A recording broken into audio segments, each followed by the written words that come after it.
This is Module 3, Leadership Style and Ethics. I'm William Pruitt. What makes a good leader? One is a visionary leader, and they're clear about what they believe and they know what's best for children in their academic, social, and emotional learning. They're also a community builder that knows that high-functioning teams are essential, and they are emotionally intelligent and remain calm and grounded, empathetic, and able to deal with conflict between people. Here are the 10 leadership styles: great man theory, trait, skills, and style theory, situational leadership theory, contingency theory, transactional and transformational leadership, leader-member exchange theory, and servant leadership theory. Ethical leadership. Ethics are the principles, values, and beliefs that define what is right and wrong behavior. Ethics is ultimately about relationships. And as an educational administrator, one of our standards, Standard 5, states that an educational leader promotes the success of every student by acting with integrity, fairness, and in an ethical manner.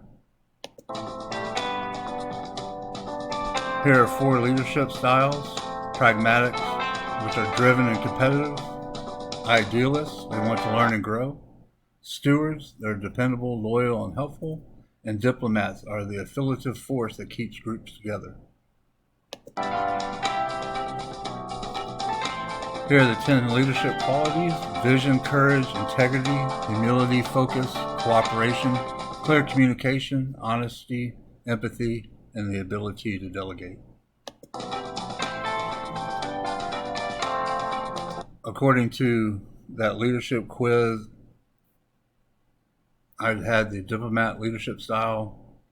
Diplomats are kind, social, and giving, and typically build deep personal bonds with their employees. Diplomats put less emphasis on challenging their employees, focusing instead of putting their people in positions that leverage their strengths in order to achieve success. Extending the narrative, I believe that these qualities I've learned and possessed in the classroom.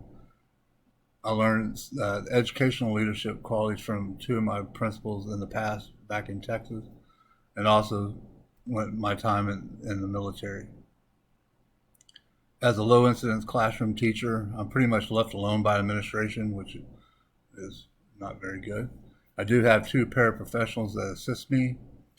We work in groups.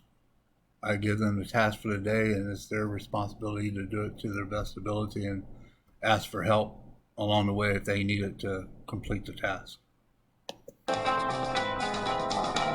And here are the references for the presentation. Thank you.